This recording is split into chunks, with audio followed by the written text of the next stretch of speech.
Back to Godhead Prabhupada. The origin of the Hare Krishna movement. Back to Godhead Volume 20, 1968. The knowledge implosion. I knew it was time for me to leave organ chapatis, dal, sabji, rice, the standard yoga diet. Dr. Spock and the good guys and the bad guys, just like a goose. The origin of the Hare Krishna movement. Kirtan at the Hindu Center, London. Elections, changing guards. Back to Godhead Volume 20, 1968. PDF download. A. C. Bhaktivedanta Swami. Lord Sri Krishna Chaitanya Mahaprabhu, the great apostle of love of God and the father of the Sankirtan movement, advented himself in the city of Nabadwipa in Bengal, India. This was in February, 1486, by Christian reckoning. By the will of the Lord there was a lunar eclipse on that evening. It is the custom of the Hindu public to bathe in the Ganges of any other sacred river during the hours of eclipse, and to chant the Vedic mantras for purification. When Lord Chaitanya was born during the eclipse, then, the whole India was roaring with the holy sound of Hare Krishna, Krishna Krishna, Hare Rama, Rama Rama, Hare. These 16 names of the Lord are mentioned in many Puranas and Upanishads, and they are described as Tarak Braham, the names for this age. It is stated in the Shastras, the accepted scriptures, that offenseless chanting of the holy names of the Lord can deliver a fallen soul from material bondage. There are innumerable names for the Lord both in India and elsewhere, and all of them are equally good because all of them indicate the Supreme Personality of Godhead.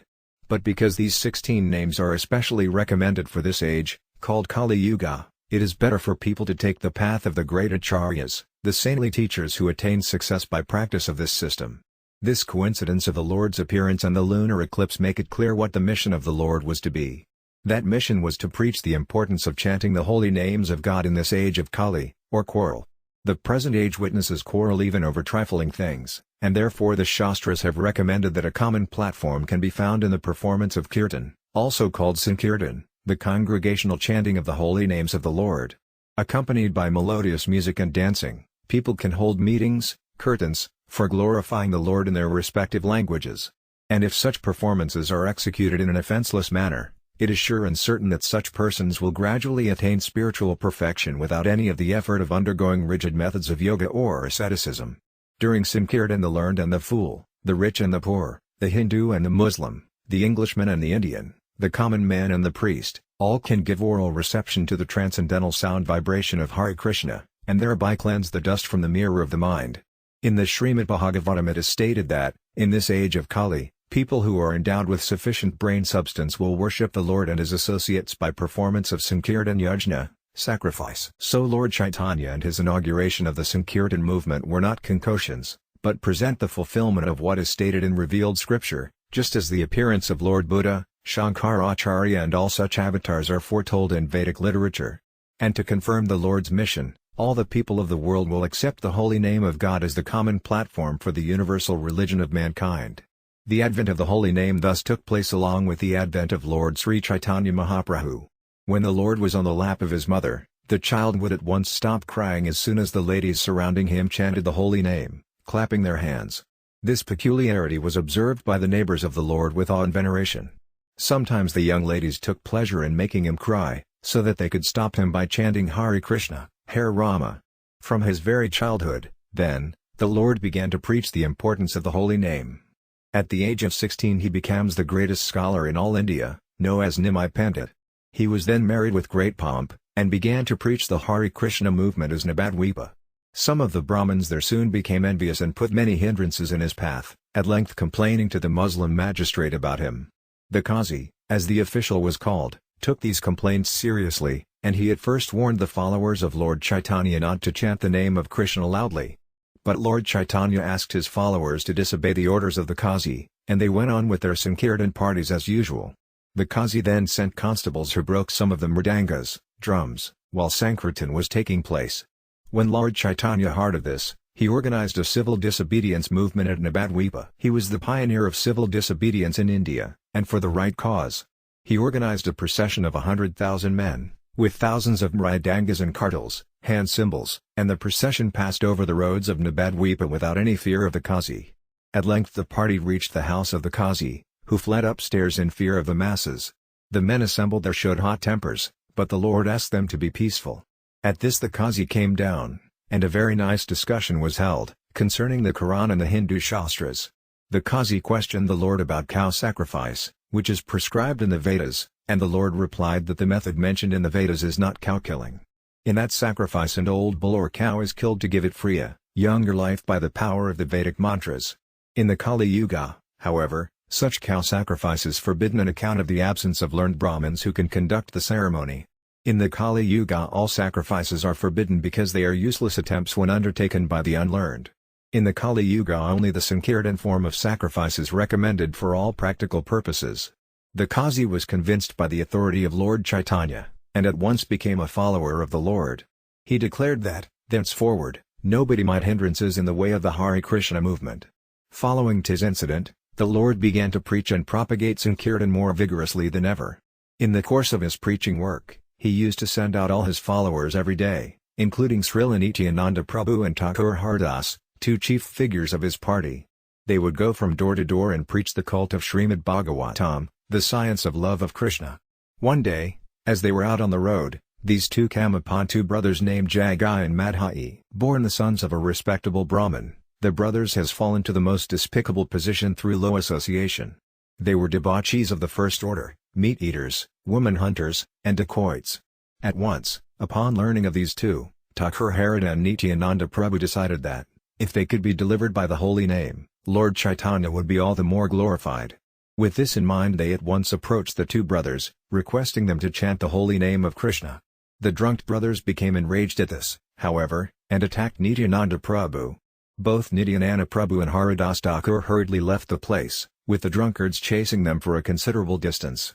The next day Nityananda Prabhu again came to see the brothers, but as soon as he approached them he was struck on the head with a piece of earthen pot, and blood spilled forth. Srila Nityananda Prabhu was so kind toward them that instead of protesting against their heinous act, he said, "It doesn't matter that you have thrown things at me. Still I request you to chant the holy name of the Lord."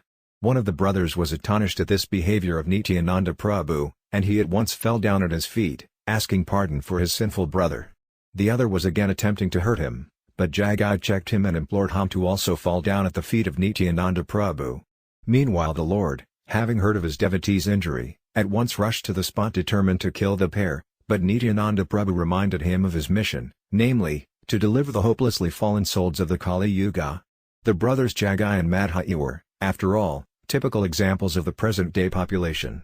Because of Nityananda's intervention, and due to their own sincere surrender at that pure devotee's feet, Lord Chaitanya at length was pacified, and the brothers became welcome devotees of God. For this purpose of delivering the debased population of the Kali Yuga, Lord Chaitanya appeared, and out of his causeless mercy he gave us the simple method of self-realization, chanting the holy name of God, Hare Krishna, Krishna Krishna, Hare Rama, Rama Rama, Hare.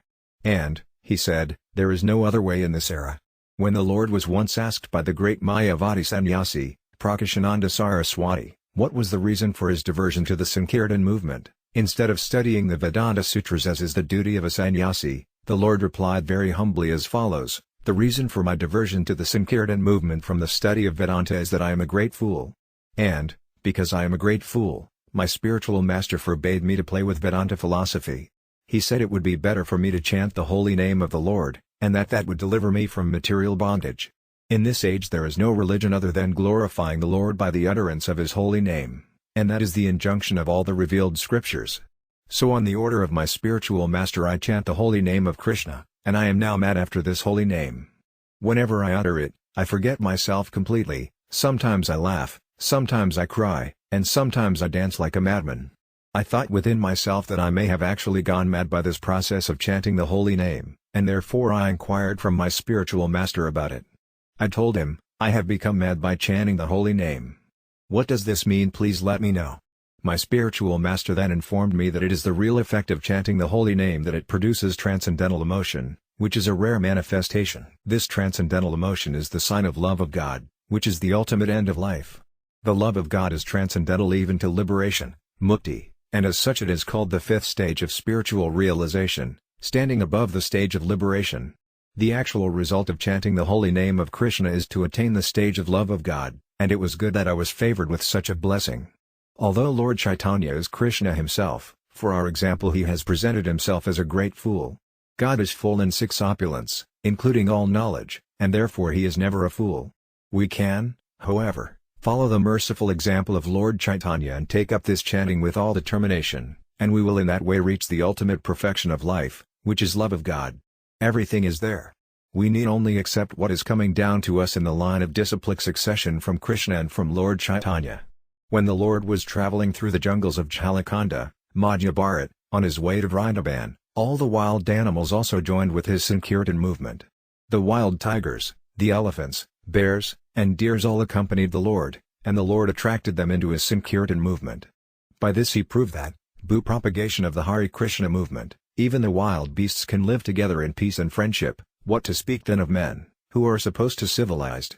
No man in the world will refuse to join the Sankirtan movement when he actually understands it, nor can the Lord's Sankirtan movement have any restriction of caste, creed or color. Herein is direct evidence of the greatness of his mission, for he admitted even the wild animals to partake in Sankirtan. So, although the Lord was the greatest scholar of Vedanta at the meager age of 16 years, still his only request was that, in this age of Kali, you simply chant Hare Krishna and your life will be sublime. Lord Chaitanya left only 8 shlokas, or verse, of his instructions to the general mass of people, which are known as Sikshastak. These are included herein: 1. Glory to Sri Krishna Sankirtan, which cleanses the heart of all the dust accumulated for many years. Thus the fire of conditional life, or repeated birth and death, is extinguished. This Sankirtan movement is the prime benediction for humanity at large because it spreads the rays of the benediction moon. It is the life of all transcendental knowledge, it increases the ocean of transcendental bliss, and it helps us taste the full nectar for which we are always anxious. 2. O my Lord! Your holy name alone can render all benediction upon the living beings, and therefore you have hundreds and millions of names you have invested all your transcendental energies, and there is no hard and fast rule for chanting these holy names. O my Lord! You have so kindly made approach to you easy by your holy names, but unfortunate as I am, I have no attraction for them. 3. One can chant the holy name of the Lord in a humble state of mind, thinking oneself lower than the straw in the street, more tolerant than the tree, devoid of all sense of false prestige, and ready to offer all respects to others. In such a state of mind one can chant the holy name of the Lord constantly. 4. O Almighty Lord! I have no desire to accumulate wealth, nor have I any desire to enjoy beautiful women, neither do I want any number of followers of mine. What I want only is that I may have your causeless devotional service in my life, birth after birth. 5. O Son of Maharajananda, I am your eternal servitor, and although I am so, somehow or other I have fallen into the ocean of birth and death. Please, therefore, pick me up from this ocean of death, and fix me as one of the atoms of your lotus feet. 6. O my Lord! When shall my eyes be decorated with tears of love, flowing constantly while I chant you holy name? When will my words be choked up when uttering the holy name? And when will all the holes of hair on my body have eruptions by the recitation of your name? 7. O Govinda! Feeling your separation, I am considering a moment to be like 12 years or more, and tears are flowing from my eyes like torrent of rain. I am feeling all vacant in the world, in the absence of you. 8. I do not know anyone except Krishna as my Lord, and he shall always remain as such, even if he handles me roughly by his embrace, or he may make me broken-hearted by not being present before me. He is completely free to do anything and everything, but he is always my worshipable Lord, unconditionally.